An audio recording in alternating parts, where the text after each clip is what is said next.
di kota gemerlap California. Aku lihat lalu lalang orang. Baik, selamat pagi saudara-saudara mahasiswa. Warahmatullahi wabarakatuh. Saya diminta oleh Kaprodi, Program Doktor Universitas mengaku mata kuliah perbandingan sistem hukum, dan jadwalnya pertama kali adalah hari ini tanggal 24 September 2022, bagian dari materi sistem hukum, gitu kan. Kali ini perbandingan hukum. Nah, saat itu di sana yang namanya mediasi itu menjadi the main instrumen utama, gitu ya.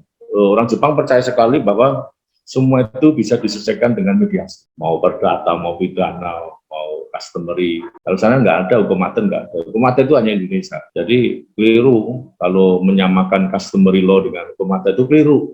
Nanti kalau ada pertanyaan saya jelaskan sejelas-jelasnya. Keliru. Nah, notaris menciptakan mediasi, hakim menciptakan mediasi, pengacara juga begitu. Indonesia termasuk teman-teman juga menciptakan mediasi, itu adalah instrumen yang paling. Tetapi begitu saya bicara, saya bilang kalau di Indonesia mediasi itu bukan satu-satunya yang bisa menyelesaikan, bukan alat utama yang mampu menyelesaikan, tidak, gitu kan? Tidak, tergantung khususnya di West Sumatera, gitu kan? Dalam masyarakat Minangkabau itu ya, Minangkabau Society. Nah, di sana saya kan hidup di sana lebih dari 25 tahun, more than 25 years, itu I stay at Sumatera. Saya hidup itu tidak hanya hidup, gitu ya, tapi mempelajari what's going on in that society. Saya pelajari. Nah, salah satunya mediasi. Dalam masyarakat Minangkabau itu hebat banget menurut pandangan saya. Gitu. Di tempat lain, di komunitas selatan itu ya ada, tapi tidak sebesar. Jadi kalau orang Barat, entah Eropa, Amerika, atau Jepang itu berkunjung dan mempelajari masyarakat Minangkabau di West Sumatera, itu karena masyarakat yang sudah semodern ini dan sebesar itu, nah, gitu ya, itu kekuatan lokal itu masih hidup dan dipercaya untuk menyelesaikan kasus-kasus hubungan antara warga masyarakat. Nah, one of them itu adalah mediasi. Itu di kerapatan adat Nagari, gitu ya. Itu kalau antar suku dan kasusnya antar kaum, itu datuk yang suku X itu ada kaum rebutan apa ya, misalnya tanah, gitu ya. Tapi kalau antar suku, nah itu naik lagi tempatnya penyelesaiannya antar suku. Nah, kalau nggak selesai, tuh perapatan adat Nagari, situlah jenjang-jenjangnya itu. Semua pakai mediasi, semua. Jadi mediasi di tingkat pertama nggak selesai, dinaikkan lagi ke level 2, kemudian naik lagi ke level tinggi, perapatan adat. Semua pakai mediasi. Nanti di pengadilan juga pakai mediasi, kan gitu ya. Tetapi faktanya mediasi bukan satu-satunya jalan efektif. Kalau di Jepang ya, ada buku yang dibagikan wakai gitu. Wakai itu ya instrumen tuturnya masyarakat Jepang lah. Isinya mediasi juga. Di sana dijadikan satu alat utama. Ini ceritanya dulu. Nah, kalau di Sumatera Barat sepanjang itu menyangkut tanah, nggak efektif. Tanah adat itu tanah komunal. Maksudnya tanah adat sebidang tanah dikuasai oleh komunal, diatur oleh hukum adat, kan gitu. Nah, kalau sepanjang tanah itu bisa tanahnya hilang atau enggak ada, tapi perkaranya masih jalan terus. Karena tanah itu harga diri. Kenapa harga diri? Tegaknya kaum suku itu harus ada tanah, gitu kan? Harus ada tanah, ada rumah gadangnya, ada tanahnya. Tanah itu kampung, gitu kan? Dibuat kampung Koto, kampung Caniago, kampung apa. Nah, sehingga kalau tanah itu dianggap harga diri, mediasi tidak. Jadi mediasi versus harga diri. Itu yang saya jelaskan in the front of ahli-ahli di Jepang itu. Kaget dia, oh kalau begitu bukan satu-satunya, gitu kan? Iya, tergantung yang disengketakan. Iya toh, begitu. Nah, kalau tanah itu menyangkut harga diri. Tapi kalau sengketanya rumah, gitu ya, lain lagi. Sengketa tentang mobil, tentang perusahaan, tapi kalau tanah harga diri. So, mediasi versus harga diri. Nah, saya bilang begitu. Saya yakin ingat itu, tokoh-tokohnya kan hari ini ada di Jakarta. Nah, itu yang saya diskusikan di sana. Nggak ada yang bantah, cuma tanya, ya kan, wow, di sini di Jepang ini mediasi satu-satunya. Bahasa Jepangnya wakai. dipakai gitu kan, bukunya juga ada dijual di Gramedia, tapi ya jumlahnya sedikit. Nah itu pertemuan yang nanti mungkin akan bicara lagi gitu ya, saya nggak tahu apa yang dibicarakan. Saya bukan, I'm not a lawyer gitu ya, tetapi ya namanya belajar kan dimanapun tempat dan kepada siapapun kan belajar. Yang telat itu kalau kita nyegat bus gitu kan, jam sekian saya stasiun di sini, busnya udah lewat, itu terlambat. Kalau yang namanya belajar ilmu ini nggak ada tempat yang membatasi, nggak ada ruang yang membatasi, tidak ada waktu yang membatasi. So at any time itu, jadi terus menerus. Nah itu sudah menjadi bagian dari hidup saya. Tapi kalau ilmu pengetahuan belajar itu terpisah, nanti belajar kalau Prof. kuliah, kalau profesor di kuliah, nggak akan maju sampai. Belajar itu at any time, tidak mengenal ruang dan waktu. Silakan siapapun dengan siapapun, gitu ya. Jadi itu konsep untuk menguasai dunia. Belum pernah dengar kan? Itu konsep untuk menguasai dunia. Saya itu yang mencetuskan. Belajar ilmu dan pengetahuan yang tidak mengenal ruang dan waktu. Itu adalah alat untuk menguasai dunia, menaklukkan, a tool of conquer dulu. Profesor yang sering mengeluarkan ungkapan itu saya. Kemarin di podcast saya juga ada itu di Tempo tulisan. Saya diminta quotes apa saja, quotes-nya cetak saya semua. Gitu kan. Memang belajar dengan cara merenung itu ya kontemplasi itu memang lalu udah biasa menjadi pabrik kita. Ini tadi juga dalam rumah sampai sekarang ini tadi sampai ke dialog dengan supir taksi. Nanti saya ceritakan lagi. Sip. Nah tadi saya bilang ini kejadian di dunia ini, mau gedung, mau IT, mau apa saja, mau orang sakit, mau mati, mau apa, sudah saya rumuskan. Berasal dari pikiran. Everything originates from the mind. Sudah jadikan quotes, everything originates from the mind. Sampai mau cantik, mau bodoh, mau kaya, mau miskin, mau sakit, apapun betulnya sakit, originates from the mind. Dari pikiran semua. Kan menguasai dunia juga dari pikiran, ya. Iya, jadi pikiran ini sampai itu diukir gitu loh, itu disuburkan, punya pikiran dikasih Tuhan supaya didiamkan saja, dianggurkan, yang namanya ilmu. Ilmu itu pikiran, bukan buku. Buku itu pengetahuan. Saya sependapat juga itu, saya sudah berpikiran gitu juga kok. Jadi kalau mau originate, genuine gitu ya, itu sering bicara, sering ngomong, apakah itu badminton, sesuai dengan hobinya yang mau diajak bicara itu. Kalau profesor yang dianggap pintar itu adalah nyanyi, ikuti aja. Kalau dia senang tenis, ikuti. Saya mendekati, itu hanya instrumen sebenarnya. Orang profesor, orang doktor itu, ilmuwan, itu hanya bisa hidup kalau diajak bicara ilmu.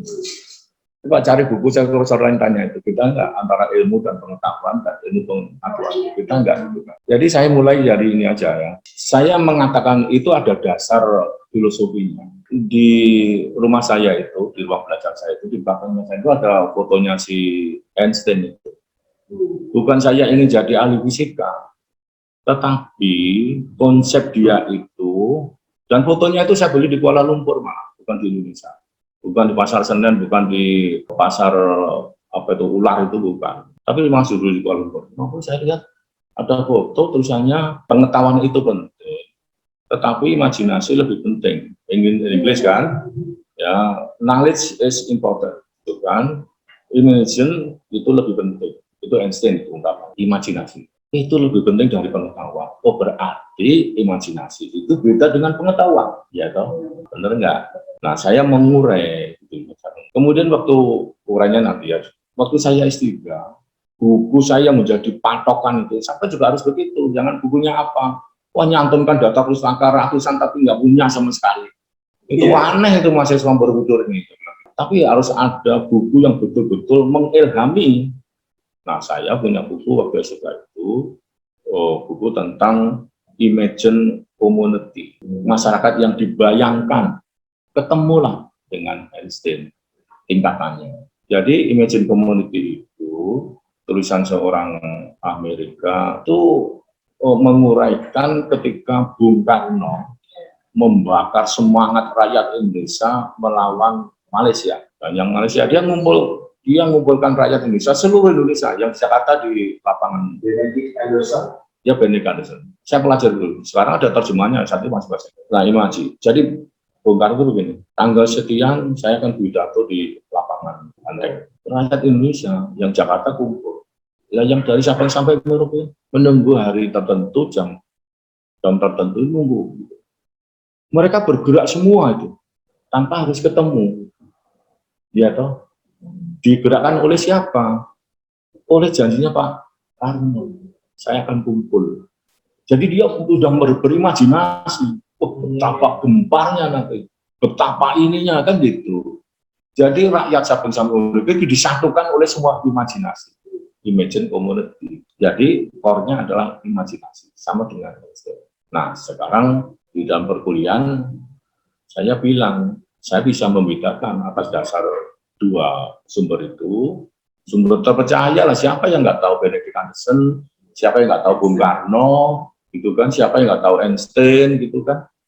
Kalau punya rujukan, polkan saja itu, maksimalkan saja itu, kan gitu kan. Namanya dan teorinya di situ kan. Nah, disitulah saya mempelajari. Oh iya, ya. Oh berarti gitu kan. Tapi ya setelah S3 saya lebih bisa ilmu dan pengetahuan ya, dua yang berbeda. Lantas ilmu pengetahuan. Sekarang untuk membongkar itu begini, kan ada ilmu hukum, ilmu politik, ilmu ekonomi. Itu ekonomi hukum itu barang kasat indrawi, barang toto lahir. Jadi sampai-sampai itu tiap hari mengolah barang toto lahir, barang yang kelihatan, barang yang bisa didengar. Gitu. Padahal yang dipelajari itu ada yang barang dalam tanda petik, yang nggak bisa didengar, nggak bisa dilihat. Apa itu? Pengetahuan. Kan saya nggak tahu jumlah pengetahuan Ibu. Ya toh, luas pendeknya saya nggak tahu, pengetahuan apa saya nggak tahu. Itu ada ilmunya, ilmu untuk membongkar tadi, kan gitu.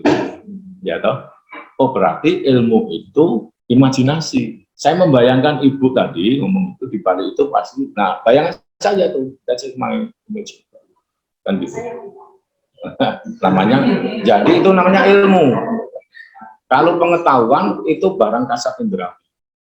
Jadi ilmu itu, saya menemukan buku lagi, Hegel itu ahli filosofika ya, dia bilang yang namanya ilmiah, katanya. Ilmiah itu tesis, antitesis, lahir sintesa, gitu kan. Nah, ini nanti disosiasi harus begitu. Nah, yang disebut ilmu di mana letaknya? Di analisis antara tesis, antitesis. Tesis itu adalah core skripsinya. You mau neliti apa? Ditemukan antitesis data.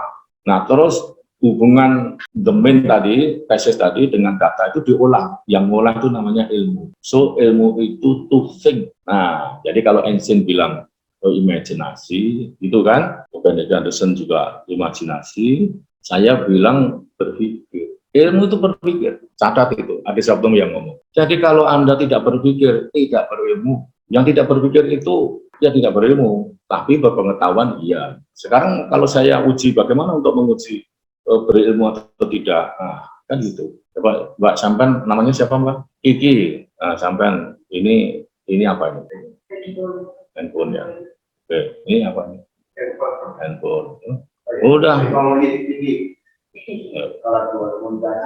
Ya. Jadi kalau sampean menjawab handphone, sampai nggak mikir, karena itu pengetahuan, bukan ilmu. Jadi anak saya, cucu saya tanya, ini apa nak, ini gitu kan, HP, sama jawabannya. Jadi anak TK dengan sekolah SD Borobudur jawabannya sama, nggak mikir sampai. Nah, ya coba dijawab, ini bukan HP. Iya, jawab apa? Alat komunikasi, Prof. Nah, alat komunikasi. Jadi ketika Anda diam, bingung, itu namanya mikir, berimajinasi kan? Itu maksud saya. Berpikir itu adalah ilmu. Ya sama aja dari TK itu kan, tukang parkir, apa ini apa nih Pak, ini apa-nya sama itu. sudah bayar mahal sama dengan yang tidak sekolah di Borobudur. Iya, inilah pencerahan-pencerahan. Ya, itu kan pencerahan-pencerahan ya. Kawasan. So, tuntutan saya adalah please you think, berpikir. Mikir, kalau nggak mikir ketipu juga nanti. Itu mau ditipu mikir, gitu kan. Kalau udah mikir, mau ketipu ini aja nggak jadi kan. Jadi selalu ada hidup, ada virusnya itu ada, gitu kan. Ini Tuhan sudah menciptakan ini mengedimburkan ada. Gitu kan. Nah itu yang menyebabkan pikiran saya cerah, wajar, ya toh. Disyukuri, kalau bahasa Ustadz disyukuri itu ya otak ini harus disyukuri. Sudah dikasih mesin nggak perlu, dikasih mesin mikir nggak mikir, gitu kan. Iya, butek lah ini. Nah, jadi S3 ini sebenarnya tuntutan terakhir Anda secara kelembagaan ya, berpikir. Saya itu kalau ada disertasi jumlahnya beratus-ratus halaman, enggak grogi saya. Itu dari mana sampai mikirnya? Itu cuma pokoknya hasil pokoknya sana sini aja. Buktikan satu lembar saja, itu pikiran Anda sendiri lah. Kalau promotornya saya pasti begitu. Satu lembar saja. Kalau udah ketemu hasil pikiran Anda, ditata dengan baik, sudah dibawa ke fotokopi, dibuatkan satu KTP seperti isinya, udah kantongnya aja, ilmu saya ini, itu pasti beragam, nggak akan sama, karena hasil pikiran sampean. Saya ketemu sama teman saya di Padang itu, dari bandara ke kota Jakarta, tanya, Mas Edi, udah lama nggak ketemu gitu kan. Saya ingat Perpadi dulu waktu jadi dokter, 1 bulan cerita baca buku sekian. Memang itu dididik sama promotor saya. Kalau 1 bulan misalnya 10 buku misalnya. Sekarang kalau profesor berarti lebih dari 10 buku 1 bulan. Berapa buku Perpadi? Ya saya sudah nggak baca buku saya. Oh gitu, malah nggak baca buku enggak. Saya jadi pabrik. Saya sudah jadi pabrikan pandangan. Iya, makanya quotes-quotes itu banyak saya. Buku juga ada, hasil pikiran saya sendiri. Nah gitu, sudah menjadi mesin. Nah nanti sampai terasa sendirilah. Kalau udah jadi dokter, turun gunung, nanti jadi mesin, gitu, malah nggak mikir. Ngomong, tapi nanti lain kok. Anda sudah menjadi dokter itu pasti akan. Tapi dokter yang benar. Makanya saya bilang, untuk tanya seperti saya itu, kalau saya uji dokter itu, ujian terbuka, saya harap seorang perempuan itu bukan memperoleh gelar dokter yang dikejar, tetapi menjadi dokter. Jadi ada istilah yang berbeda. Menjadi dokter dan memperoleh gelar dokter, 2 hal yang berbeda. Pilih menjadi atau memperoleh. Sudah menjadi itu jadi satu ya. Seperti bubur itu kan menjadi bubur. Bukan memperoleh bubur. Nah, kan gitu ya. Kalau ngomong dengan saya memang agak gitu. Ya levelnya seperti itu. Gitu. Makanya saya disuruh ngajar S1, angkat tangan saya, nggak bisa. Nggak nyambung, dikira saya ngomong sendiri. Kalau ngomong sendiri kan sama aja kita. Iya toh. Wah, susah saya gitu kan. Nah, yang ngajar ya maksud ini ada tradisi ya, tradisi berimajinasi. Maksudnya tradisi itu misalnya saya banding ke kawasan Eropa dan Amerika. Imajinasinya itu berbeda sumbernya. Kalau Eropa, imajinasinya itu dialog ke dalam.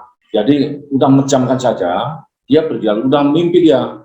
Nah, mungkin orang bilang itu mengkhayal gitu kan. Enggak, ini berimajinasi. Lain mengkhayal. Saya nggak pernah bicara khayal ya, mungkin ya. Jadi imajinasi ini kan. Jadi dialog ke dalam. Dialog ke dalam. Tetapi kalau Amerika, tradisi ya, bukan berarti nanti Amerika itu juga seperti kata Perpadi, tapi ada juga yang berimajinasi dialog ke dalam. Kalau Amerikanis itu dialog keluar. Dialog keluar itu maksudnya berimajinasi, tetapi dialog dengan sesuatu yang ada di luar orang itu. Misalnya saya berimajinasi, dialognya dengan pohon, misalnya gitu kan, dialognya dengan burung, misalnya gitu kan. Ya, material di luar diri kita. Nah, jadi sampai cek aja itu pesawat-pesawat itu hasil imajinasi dengan apa itu pesawat. Iya, makanya pesawatnya seperti burung, seperti kelelawar, ya, atau seperti ikan. Ya, kan gitu. Jadi itu sebenarnya ilmu seperti itu dari Sumatera Barat sudah ada. Terkembang, alam terkembang jadi guru. Jadi isi alam itu terkembang jadi guru. Isi alam itu apa? Ya burung, ya ikan, dan sebagainya. Itu sudah ciptaan Tuhan, sudah settle betul.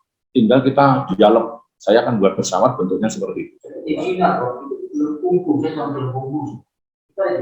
Harimau, ada Ya, burung. ya sama. Ya, jadi dia imajinasi dengan dialog keluar. Kalau imajinasi dialog ke dalam itu, di luar nggak ada. Ya, sesuatu yang baru, betul-betul genuine, gitu ya. Nah, begitu.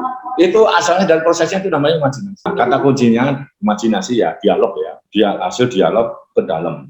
Itu di luar nggak ada. Tapi kalau di luar ada, berarti itu dialognya dengan keluar. Dialog keluar, external dialog. Ya, di dunia ini dikuasai, Mas. Benar nggak? Kapal selam itu bentuknya seperti apa? Pesawat itu berguru kepada alam berkembang jadi guru. Berguru pada Tuhan.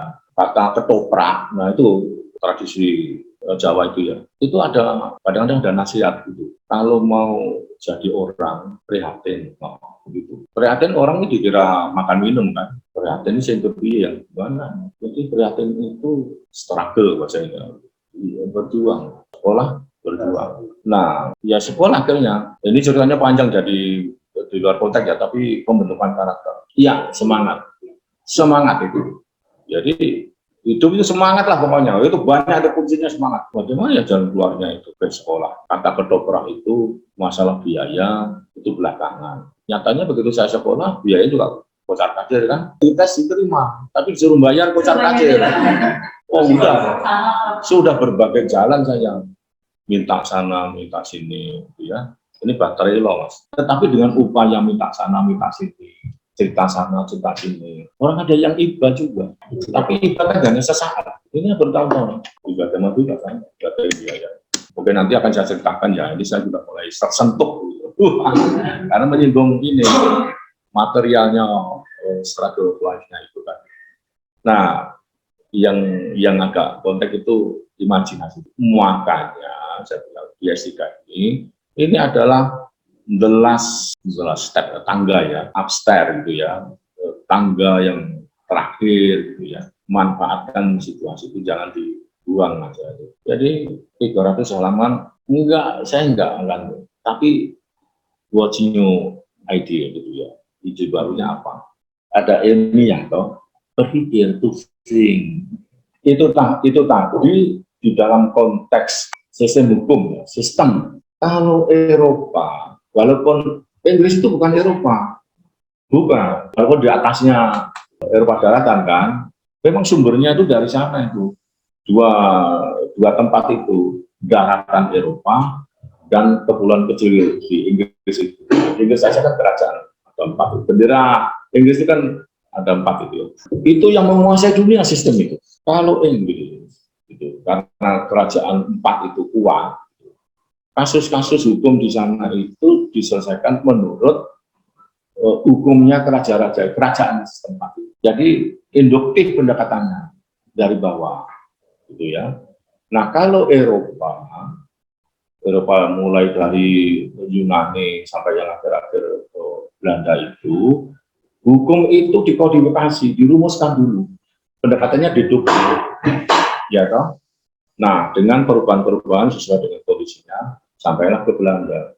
Nafasnya apa? Nafasnya satu deduktif, ini induktif, gitu ya. Ini kepulauan, ini daratan, itu kata kunci. Nah, masing-masing ini dalam rangka integration of improving the prosperity of the people, dalam rangka meningkatkan kesejahteraan rakyatnya.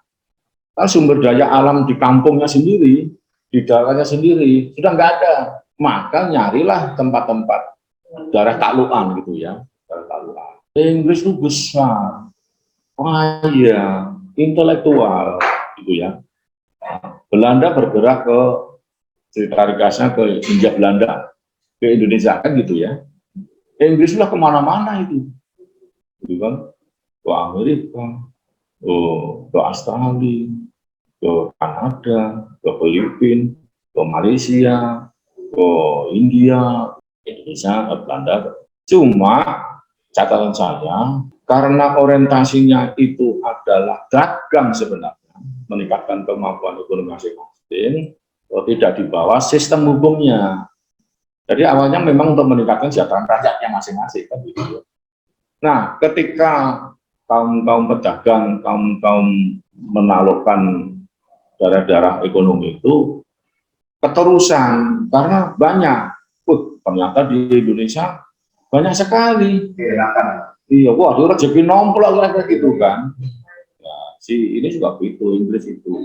Nah, maka untuk memperkuat kedudukannya itu ya, kedudukan untuk memperoleh barang-barang itu sistemnya hukum dimasukkan, negaranya, sistem pemerintahnya dibawa ke sini. Nah, kalau sistem pemerintahnya otomatis kan hukumnya, sistem hukumnya. Belanda itu awalnya memang ekonomi, tapi ketika VOC mulai kedodoran, keteteran, tapi ingin memperpanjang daerah-daerah lain, maka kerajaannya, sistem kerajaannya bawa ke sini, sistem pemerintahnya. Nah, ketika dibawa ke sini ada gubernur, ada distrik, order macam-macam itu istilahnya, artinya hukumnya juga dibawa ke sini. Nah, kan gitu. Cuma salah alamat kalau kajian ilmiahnya. Kalau Belanda itu kan hukumnya deduktif dari atas, dan itu untuk komunitas daratan, dibawa ke Indonesia yang ada kepulauan. Iya, jadi mulai ada istilah penegakan hukum, law enforcement itu. Jadi istilah penegakan hukum aja itu udah saya kaji itu. Yang ngaji ada Sabtomo. Kenapa muncul penegakan hukum? Ya karena nggak tegak-tegak. Iya dong. Iya nggak benar. Nah, memaksakan kan? Kenapa nggak tegak-tegak? Ya karena bukan hukumnya sendiri, gitu kan? Karena bukan yang digunakan, bukan hukumnya sendiri, sehingga sudah terkoyak-koyak ini, berdarah-darah terus ini kan? Nah, jadi pertentangannya sudah tidak di ekonomi, tetapi hukum. Nah, muncullah penegakan hukum. Siapa yang ngupas itu penegakan hukum seperti itu? Saya renung-renungkan, nah itulah dia berdalam. Yang penting kalau saya ini ada fenomena, saya renungkan logis, gitu kan? Kasihkan pada mahasiswa untuk pencerahan. Nah, Inggris awalnya juga ekonomi, tapi ketemu benua-benua dia, gitu kan? Nah, padahal dia pendekatannya induktif, gitu kan? Salah alamat juga. Nah, oke. Ini secara singkatnya kan gitu ya. Ketemu benua Australia, benua Amerika, gitu kan? Padahal pendekatannya induktif. Dari bawah. Apa yang maunya masyarakat? Apa yang ada di tengah-tengah masyarakat? Induktif itu dari bawah masyarakat. Dengan sistem seperti itu, Inggris di Amerika, ambil saja contoh di Amerika, gitu kan? Diciptakanlah atau terciptakanlah kelompok-kelompok masyarakat Amerika. Ini loh, Amerika tuh begini, silakan please kami. Pada berdatanganlah tuh orang Norwegia, orang Belanda, orang Indonesia, orang Cina, masuk semua ke sana. Imigran di sana kan, udah jadi beragam. Nah, sehingga hukum yang diterapkan di sana, konsisten, induktif. Okay. Hukumnya kelompok-kelompok orang yang datang di situ. Nah, kemudian dalam sistemnya kan pakai juri. Jurinya siapa? Ya, dari kelompok-kelompok itu, gitu kan? Itu terjadi di mana? Negara bagian ini, negara bagian ini. Oke, terjadi negara bagian California misalnya, gitu kan? Kejadiannya di situ. Pengadilan akan bilang, mana tokoh masyarakatnya, mana tokoh budayanya, masa sedepat di mana kasus itu terjadi. Nah, sehingga diangkatlah jadi juri. Hakim, nah, hakim itu tidak hanya 1, 2, 3 loh, dia. Itu banyak, gitu kan? Di depan itu hakimnya 5, di belakang lebih banyak lagi. Kalau ini 3, belakangnya lebih banyak lagi. Itu sistem koreksinya di situ. Jadi ada orang yang didatangkan kan. Jadi, kalau ada kasus seperti ini di tengah-tengah masyarakat, di mana Anda menjadi tokoh sosial, penjaga sosialnya, penjaga customary law-nya, penjaga agama, melanggar enggak? Jadi betul-betul adil. Kasus yang hampir sama di negara bagian lain juga sama, gitu kan? Karena customary-nya lain, penjaganya lain. Nah, dari situlah dikumpulkan. Nah, hakim menyampaikan sesuatu, kalau keliru dikoreksi hakim yang ada di belakang. Bukan tempat kita ini tiga, yaitu salah semua, gitu kan, protes itu kan. Nah, itulah sistem yang dikembangkan Inggris, pendekatannya deduktif, ya, dari bawah itu. Melanggar enggak? Datuk, ya gitu kan. Oh, melanggar. Tapi kasus yang sama, contoh saja, saya contoh. Mike Tyson itu melakukan pelecehan seksual, pelecehan perempuan. Di situ nggak ada masalah, dia di negara bagian melakukan hal yang sama. Diperiksa pengadilan, bersalah dia. Nah, karena memang penjaganya sosial itu udah berbeda-beda. Nah, gitu. Nah, Indonesia sebenarnya sama. Kasusnya di Bali dengan kasusnya di Aceh, hasilnya begitu, masih berbeda. Tapi kok disamakan? Karena pendekatannya deduktif. Akhirnya kan seperti itu. Nah, kalau membaca arah sistem hukum yang ada di dunia, ini sudah kemajuan teknologi, sudah kemajuan interaksi, berbagai kepentingan masuk, ekonomi, sosial, sudah berinteraksi. Inilah yang menjadi peluang-peluang bercampurnya sistem itu. Mix itu terjadi di Indonesia sekarang saya amati. Itu kan saya lihat itu tidak ada yang TV penjelasan itu seperti saya nih, itu kan. Kalau saya menjelaskan kepada mahasiswa saja. Nah, jadi RKUHP itu kan banyak pasal-pasal yang berasal dari daratan, itu hukumnya orang daratan sana. Bahwa ke sini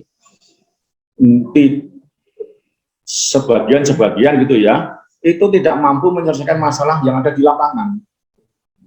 Nah, sementara di lapangan sebenarnya sudah ada hukum sendiri.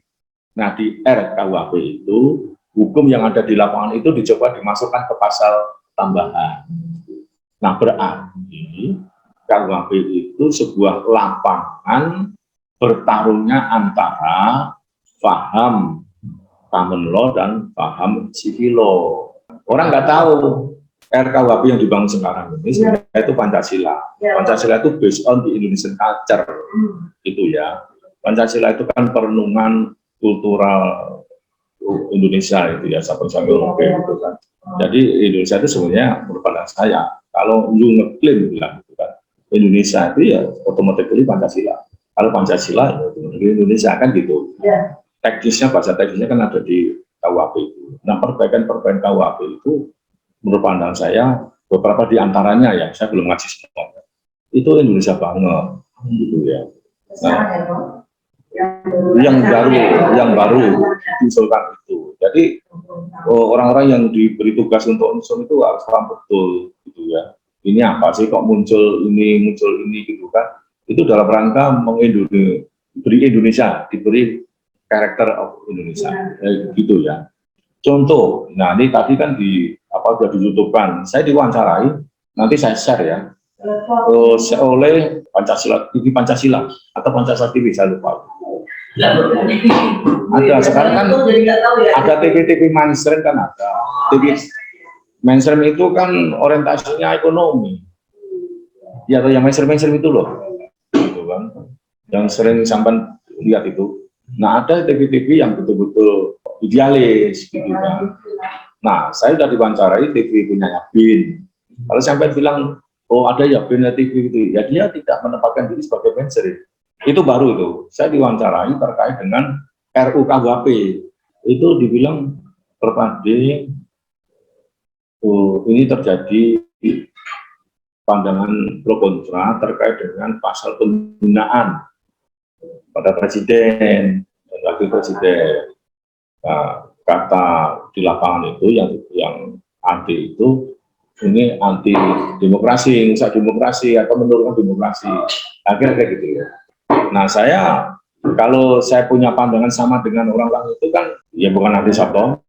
Pokoknya kalau berimajinasi kuncinya itulah, gitu ya. Oke, saya diwawancara ya, dari gitu kan. Jadi begini, kalau diurai seperti tadi sebenarnya datangnya ini dia dari sana. Itu bukan milik kita itu. Sampai ke Belanda, ke Prancis, Honda itu ada. Tapi bukan Hondanya ini. Posturnya udah lain loh dari Belanda itu. Kan buatan Jepang juga. Artinya didesain gitu kan sesuai dengan kondisi lapangan kan gitu ya. Nah kalau iya dalam konteks ini di Bank Indonesia ya disesuaikan, diperkaya dengan di mana hukum itu ada teorinya. Nanti kuliah yang berikutnya saya sampaikan. Ini hanya mengantar kan. Nah terus saya dibilang bagaimana Prof? Orangnya itu kok saya malah lain ya. Kalau ada penyantuman, pelarangan penghinaan terhadap presiden, itu justru meningkatkan kualitas demokrasi, bukan merusak. Saya dulu cerita, saya ini pernah hidup di Inggris. Nah, ulang-ulang itu kan itu. Setiap weekend hiburannya saya ke sebuah lapangan. Lapangan itu dilindungi oleh undang-undang, tempat untuk orang demonstrasi dan mengungkapkan kebebasan berpendapat itu. Itu ada lapangannya itu. Saya seneng itu hiburan di situ kan, karena Indonesia nggak ada tahun-tahun itu. Nah, saya memberi informasi resmi kalau itu dilakukan di luar lapangan ditangkap polisi.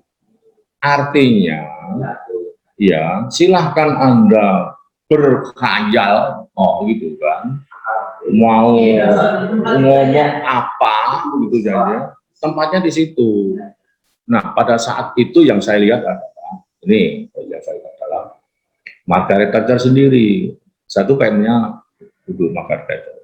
Itu digambar maaf nih, anjing hewan kepalanya Margaret Thatcher. Enggak dia apa-apa. Tempatnya di situ. Di situ, gitu ya. Saya tidak berani termasuk Presiden Indonesia saat itu Pak Harto. Jadi sistem berdemokrasi sangat seperti itu, gitu kan. Indonesia kan barbar. Nah sekarang yang kedua di Inggris itu bebas-bebasnya tidak akan mematikan kreatif karena itu asasi manusia kan, bener kan? Di California juga begitu. Salah satu teman saya tanya pada dekannya situ, Hastings College yang namanya itu kenapa tuh orang teriak-teriak di luar padahal kita sedang ceramah ini kan. Dia bilang dekannya itu adalah my human rights in the USA. Jadi itu hak asasi manusia. Jadi homeless yang teriak-teriak itu nggak kondusif. Hak untuk ngomong, hak untuk teriak-teriak itu Amerika. Prof, apakah sekarang itu masih Pak, yang adanya sosial media sekarang? Nah, kalau dulu mungkin karena tidak ada kebebasan secara internet. Mas, ya. Saya pikir kalau di sana media sosial tidak begitu ya, tidak begitu berpengaruh. Seperti dulu saya betul-betul terbalik-balik sekarang. Karena kan penciptanya juga di sana kan pelan-pelan, gitu ya. Itu yang namanya, maaf ini, proses macam-macam itu, gambar-gambar macam-macam. Itu di jalanan Mas, sudah yuk pilih sendiri aja. Mau jadi orang apa, gitu kan? Orang ini ya hubungin aja tuh nomor telepon itu kan. Di Inggris itu saya lihat sendiri. Ketika saya hidup di Belanda juga begitu. Untung saya dipandu oleh orang-orang Indo-Indo itu. Indonesia cantik-cantik gitu, tapi di sana menjadi orang pinggiran. Coba kalau di desa menjadi bintang film, Anda jangan lewat di situ, jangan lewat jalan. Di sini itu udah punya pikiran. Orang yang jalan di situ lewat jalan itu dianggap kaum rendah dengan segala tanggung risiko sendiri. Oh gitu ya, saya baru tahu. Itu saya belajar dengan orang Indo, gitu kan. Jadi belajar di barang tempat. Banyak banget lah pokoknya saya pengalaman ceritakan. Nah, kembali ke arah ke sistem Indonesia itu. Nah, sekarang Indonesia ini, usulan-usulan itu sebenarnya maknanya apa? Makna bertemunya antara common law dan civil law. Kalau common law, dasarnya, saya sejak lahir itu untuk kepulauan, untuk pendekatan induktif. Negara sampean kan pulau. Pemakat itu sebenarnya kan. Nah kemudian kalau Belanda, saya udah bercakap sini lama, gitu kan. Nah antara sejarah, gitu kan, bertemu dengan substansinya tadi di KUHP itu. Tuh catatan saya yang kedua adalah teman-teman itu berbeda, saya berbeda. Saya nggak pernah persis The feeling, the living law itu bukan hukum adat, bukan. Lain. Customary, living law, hukum adat itu 3 hal yang berbeda-beda. Gitu ya. Kalau kebiasaan. Iya, kebiasaan yang tidak terlembaga. Seperti itu. Iya, itu munculnya dari masyarakat yang cair. Ya kelompok sih, tapi masyarakat bentukan imigran. Tetapi kalau hukum adat itu lahir dari masyarakat komunal.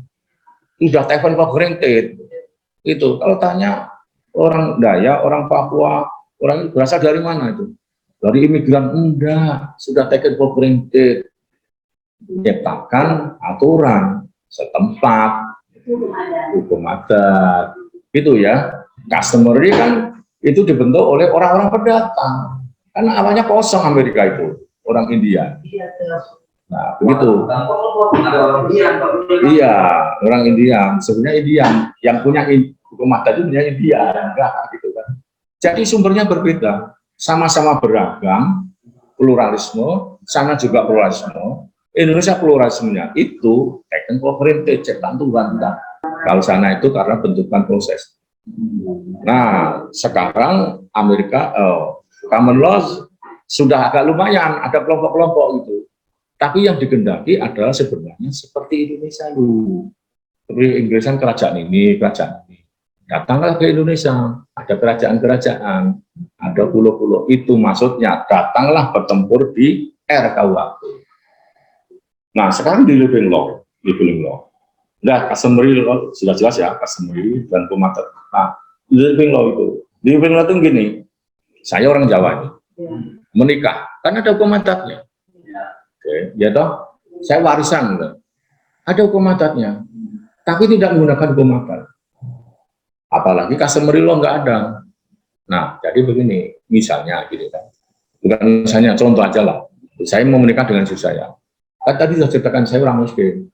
Kan hukum adatnya saya harus menyerahkan ini, itu kan gitu ya. Tapi itu sudah diganti, udah uangnya dari kami aja, dari besan. Upacara tetap jalan, tapi materi itu dari besan. Jadi saya tinggal mengembalikan saja. Jadi terpenuhi hukum adatnya dalam tanda petik, gitu kan. Dia juga dikembalikan dan nggak kehilangan duit macam-macam. Pinjam. Jadi tujuannya tercapai. Nyaman semua. Nah, itu namanya living law yang setiap case berbeda-beda. Hidup di living law itu bisa dijelaskan, bisa diterangkan kalau ada kasusnya. Namanya hidup, living law, hukum yang hidup. Kapan hidupnya? Kalau ada kasus. So per kasus berbeda-beda. Ya, case law based on the case law. Iya, gitu kan. Itu sangat adil. Iya, warisan tempat saya misalnya kan, laki-laki 6, perempuan laki-laki 4, perempuan 2. Kalau hukum adat segendong sepikul itu hukum adat. Tapi faktanya hidup anak-anak ini berbeda-beda, nasibnya berbeda-beda. Akhirnya hukum adat disingkirkan. Orang tua wise, bijak, dirembuk bareng, yang nasibnya kurang baik dapat sekian, yang baik sekian, welcome semua, nggak ada konflik apa-apa. Living law itu pada tahu nggak kok living law hukum adat? Lain. Living law hukum adat itu tidak perlu harus hidup, itu sudah tertulis dan ada juga tidak tertulis. Kalau ini sangat situasional, living law itu konsep saya, sehingga nanti kalau banyak sekali. Jadi yang laki-laki seharusnya sepikul. Ya toh, perempuan segendong. Tapi laki-lakinya nggak sepikul karena nasibnya berantakan. Lebih begitu. Nah, itu namanya living law. Nah, sekarang hukum adat, living law, customary itu paling adil mana? Living law. Iya, nah gitu Mas. Itu konsep pikiran saya. Gitu kan. Dan itu praktek di lapangan seperti itu. Saya berkaitan juga dengan statement yang pertama, mediasi itu mengatasi semuanya. Orang Jepang. Ya, Pak. Kemudian sekarang bilang bahwa nggak bisa mediasi saja. Contoh yang tangan di yang tadi menunjukkan harga diri. Nah ini juga kaitannya itu dengan tadi yang saya kaitkan dengan bikin law yang tadi penyerahan awal kualitas. Persoalannya adalah fakta lapangan itu tidak semua orang itu baik. Dia ada ego sendiri, di mana ego itu nanti akan menghambat terjadinya satu yang bikin law tersebut. Iya. Nah, kemudian saya kaitkan lagi dengan kondisi yang ada di Indonesia saat ini. Coba kita lihat kalau misalnya orang ngomong ini akhirnya berantakan. Sekarang saya bandingkan waktu kondisi Pak Harto.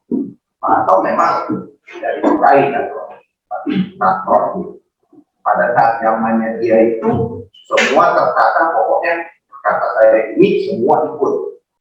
Jadi kayak model komunis lah gitu. Sendiri komunis lah, diatur semua. Karena kalau kita berbicara kayak gitu kan kembali ke Indonesia sendiri.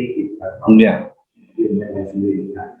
Kalau untuk ukuran Indonesia mungkin kita perlu satu leader tertentu yang Udah, saya harus sudah tahu, sudah ketemu gitu ya.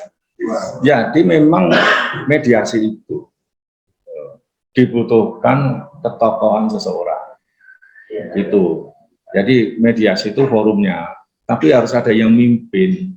Yang mimpin itu harus disepakati 2 atau 3 pihak yang terlibat di situ. Kata kuncinya di situ. Sama dengan tempat saya. di AJD ya. Iya, yang di AJD, yang dituakan gitu ya. Paman saya kan juga sepuh gitu kan. Dia ngatur gitu kan. Ini. Ya udah kamu punya kepentingan, kecuali tinggal mati aja kok. Gitu kan, dia ngomong bersih. Dia bilang netral. Oh, kalau gitu saya rugi gitu kan. Yang satu bilang gitu, ya rugi gitu kan. Itu ya bujukan dari orang luar, maksudnya istri dari luar kan gitu kan. Dia bilang coba dibahas dengan baik. Kok rugi itu apa sampean pernah beli? Nanti ada. Sudah nggak usah, kamu nggak mengeluarkan duit, tinggal menerima. Kok rugi itu? Rugi berapa? Apa memang pernah beli? Diam semua, terbongkarlah kata-kata itu membongkar. Di Sumatera Barat juga, saya penelitian ke SSD2 ada kasus nggak selesai karena pembohongan, penipuan dan sebagainya. Nggak selesai, sekitar 14 kali persidangan tiap hari Selasa di Naga. Saya ikuti terus, karena saya meneliti. Dan saya mendapat tempat memang dikenakan, ini peneliti dari Jawa. Jadi terakhir itu, Sang Datuk, nah orangnya dituakan. Dia bilang begini, kok nggak selesai-selesai? Semua kan punya hati ya, semua begitu. Serapat-rapat orang membungkus tulang dengan daun talas, diulangi lagi dia. Serapat-rapat orang membungkus tulang putih dengan daun talas, pada suatu saat, bagi bahasa Minang, saat akan muncul tulang putih itu. Dengan kalimat itu, jadi saya merinding juga karena saya dengarkan. Nangis itu Mas yang membuat dokumen-dokumen palsu, minta maaf. Karena akan terancam. Yang putih itu akan muncul keluar. Jahatnya itu akan ketahuan. Selesai. Nah, makanya dibutuhkan delik yang di AJD kedua belah. Begitu Mas. Itu. Enggak selesai, saya merasa begitu kan. Nah, disitulah yang membedakan antara mediasi versi Barat dengan mediasi versi Indonesia. Indonesia khususnya komunal. Oh, Barat? Iya, mediasi. Orang Barat kan sampai buat teman-teman sini teori keadilan, teorinya ini 2 tambah 2 sama gitu kan. Langsung diputus kan. Iya, kan gitu. Makanya pengadilan itu sebenarnya bukan rasa keadilan. Itu selesai. Perkara selesai. Kan selesai. Tapi belum tentu adil. Nah, adil juga relatif. Ya, relatif itu makanya rasa. Konsep Indonesia itu top banget itu. Sulit diukur. Rasa keadilan. Kalau Pak Harto tadi kembali ke human being-nya kan. Pak Harto itu tidak punya konsep sebenarnya. Dia keras seperti itu karena manusianya nggak jelas-jelas ini. Kan gitu kan. Ini ngomong aja dikasih tahu nggak dengarkan, kasih kuliah tidur, gitu kan. Ini nggak jelas-jelas ini. Sudah saya kasih konsep lahir batin. Bangun manusia itu lahir batin. Sampai itu tiap hari raya kan WA itu. Iya. Iya toh. Maaf lahir batin. Kan gitu. Iya toh. Tapi itu sebenarnya hanya lahir doang sampai itu. Iya. Enggak bahas batinnya. Ini masa jutaan kok bertahun-tahun.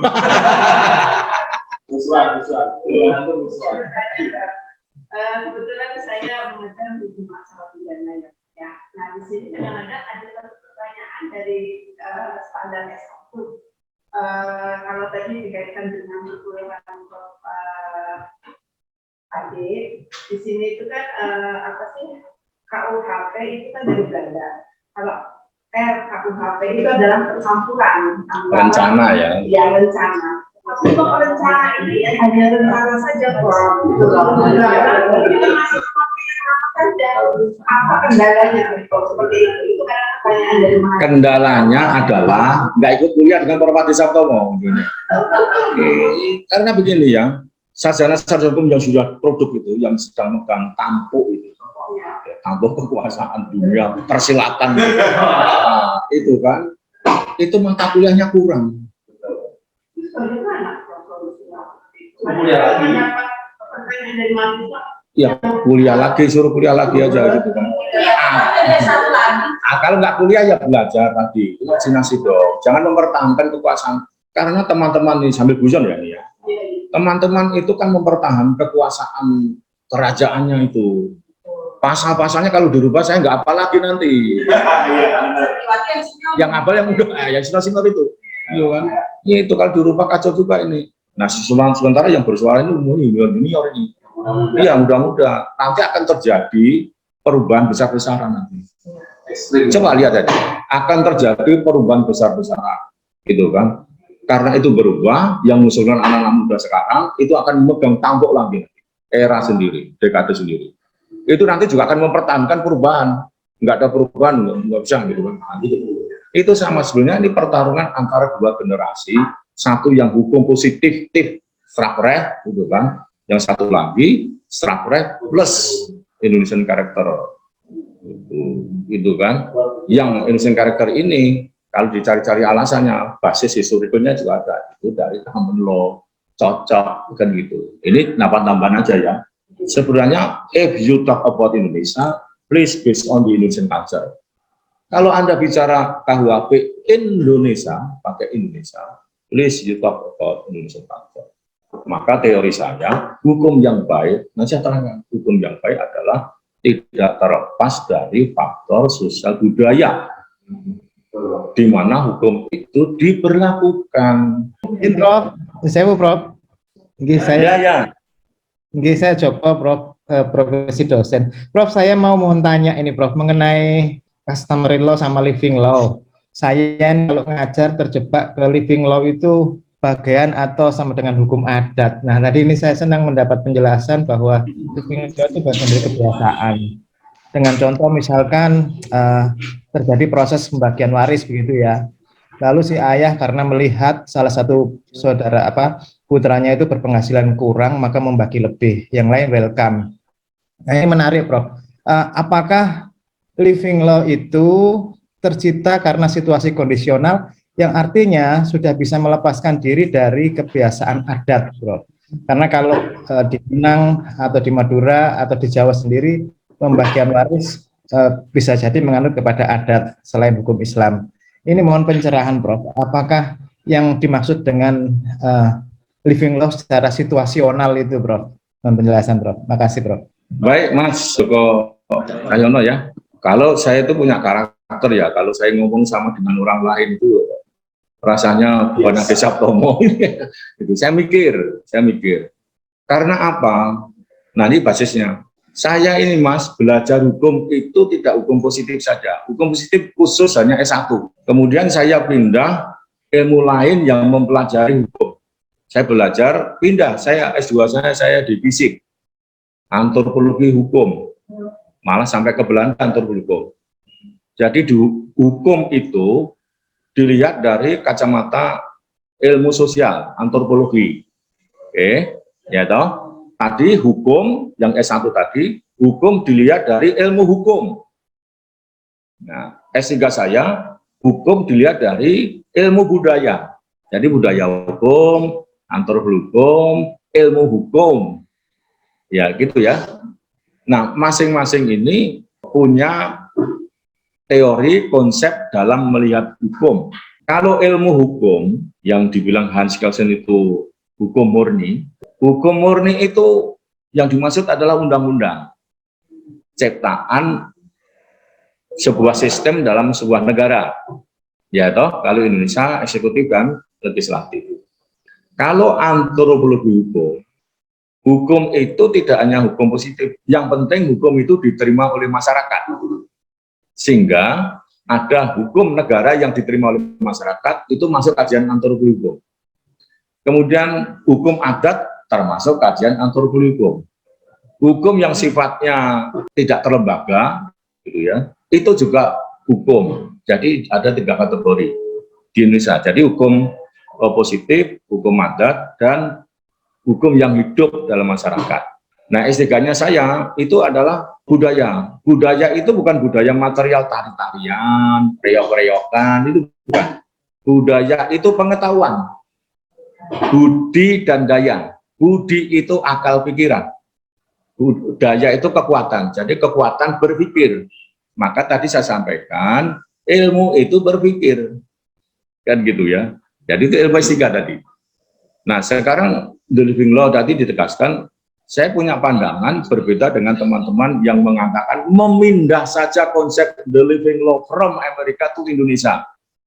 The Living Law. The Living Law itu kalau pemahamannya seperti itu di Indonesia, itu bukan hukum adat. Adalah instrumen-instrumen yang diterima oleh orang-orang yang terlibat ya sebagai alat solusi menyelesaikan masalah. Case by case. Gitu. Nah, yang penting pengertiannya adalah instrumen penyelesaian persoalan hukum sesuai dengan kehendak mereka yang terlibat, bukan kehendak masyarakat. Kalau kehendak masyarakat, hukum adat nanti. Kalau kehendak negara, itu nanti undang-undang hukum positif. Ya, jadi ada 3 hal yang berbeda. Nah, pertanyaannya kemudian adalah, mana yang paling baik? Ya tentu semua itu bagus. Tapi mana yang mendekati keadilan, rasa keadilan? Indonesia itu bukan keadilan kok, rasa. Gitu loh. Rasa. Ya, dirasa itu harus ke mereka yang terlibat langsung. Gitu kan? Karena mereka yang akan menerima. Mereka yang akan menjalankan. Maka ditanya satu-satu gitu kan. Case-nya kan satu-satu gitu ya. Nah, dari situlah akan muncul case-nya ini berbeda dengan case lain. Karena pendekatannya induktif banget. Nah, pendekatan yang induktif banget itu adalah rohnya.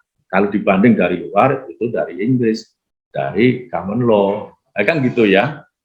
Nah, jadi benar Mas, pemahaman sampean tadi seperti itu, saya tegaskan saya berbeda. Karena saya melakukan penelitian. Hasil penelitiannya begini gitu ya. Ketemulah sebuah konsep. Kalau menurut kampus yang dimaksud kepastian gitu kan. Kepastian itu based on undang-undang tertulis. Jadi kepastian itu sesuatu yang ditulis. Ya toh? Tetapi ketika konsep itu dibawa ke daerah tertentu, misalnya yang hasil penelitian saya di masyarakat Nagari Anduriang, Sumatera Barat. Proyek Pronas Nasional mengukur pemetaan tanah, kemudian mau didaftarkan, kemudian disertifikatkan, itu kan kepastian menurut hukum positif. Tetapi oleh masyarakat setempat, lewat gatonya, ditentang. Maka proyek itu tidak jalan, tidak efektif. Ditentang karena apa? Karena berbeda konsep kepastian hukum. Kepastian hukum menurut masyarakat setempat itu adalah sepengetahuan gato, sepengetahuan kepala nagari, kan gitu ya. Nah, alasannya apa? Alasannya adalah kalau tanah ini loh Mas Ade, dia nanti disertifikatkan. Tanah ini nanti menjadi tidak pasti karena akan lari, akan dimiliki oleh orang sekehendak orang yang namanya tertulis dalam sertifikat. Nah, gitu ya. Nah, pendekatan deduktif tadi hukum positif dari atas ke bawah. Pendekatan induktif dari bawah mengatakan dia punya konsep kepastian hukum juga. Tapi kepastian hukum negara itu ditolak. Gitu. Nanti kalau sebidang tanah ini ada sertifikat namanya saprudin misalnya gitu ya. Nanti akan berpindah setiap saat kepada orang siapapun, kami tidak tahu karena sesuai dengan kehendak orang yang namanya tercantum dalam sertifikat. Nah, kayak gitu aja. Tercerahkan enggak? Siap, Prof. Tidak mau sertifikat. Mas, semua peserta virtual ini ya, kalau bisa sebagian besar itu jangan virtual, kalau bisa hadir. Karena ada sentuhan-sentuhan tidak Anda rasakan kan? Kita saya ambil gambar, masih itu gampang saja. Nanti ketemu suatu saat interaksi gitu ya. Itu yang tadi saya promo. Masih assalamualaikum warahmatullahi wabarakatuh.